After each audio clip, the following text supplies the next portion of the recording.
and that's the history of.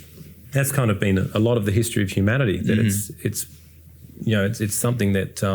In 1984, the significance for Sikhs specifically is there was a genocide end of October. I was born on the 5th. Genocide happened on the 30th, 31st. All right. Couple of tens of thousands of people died in a matter of 2 days, which was orchestrated by mobs, and they had the whole list of the electoral roll. Right. And with Sikhs, you can identify you're a Sikh by the last name. Yeah. So if you have electoral roll, the home address, who lives there, and the mob went around from house to house pulling out Sikhs. Yeah. And killed them. Yeah. So that's part of tyranny. Yeah. we think it doesn't. Yeah, we think it can't happen. And I know we were talking earlier that we're talking about privilege, and I feel immensely privileged to have been born in Australia. We've had we won the lottery of life essentially. The opportunities for everyone in this country are phenomenal. But at the same time, the stability of government that we have, and we still have it, and it's incredible to see. And we take it for granted. Again, we go, okay, we just had a couple of elections, and we went, okay, right. Well, some of them didn't take over. It was like, okay, we're going to see whether we can change government. We didn't state and federal for Western Australia this time around.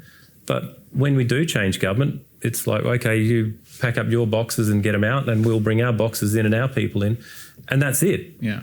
There's a few people shed a few tears and drink probably more beers than they should do, drowning their sorrows.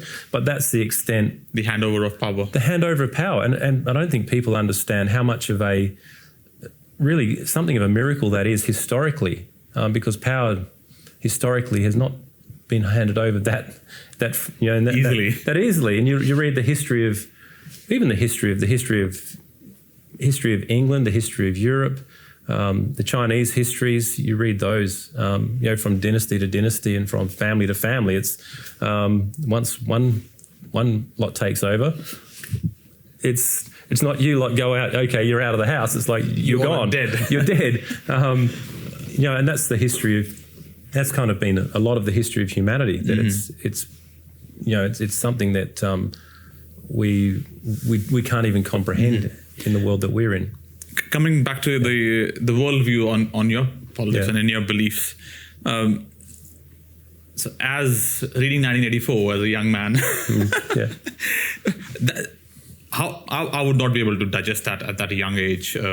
I don't think so. I was not that probably smart. I'm not sure. I'm not sure I did either. And I've reread it and reread the book and rewatched the movie a few times. Yeah. So yeah.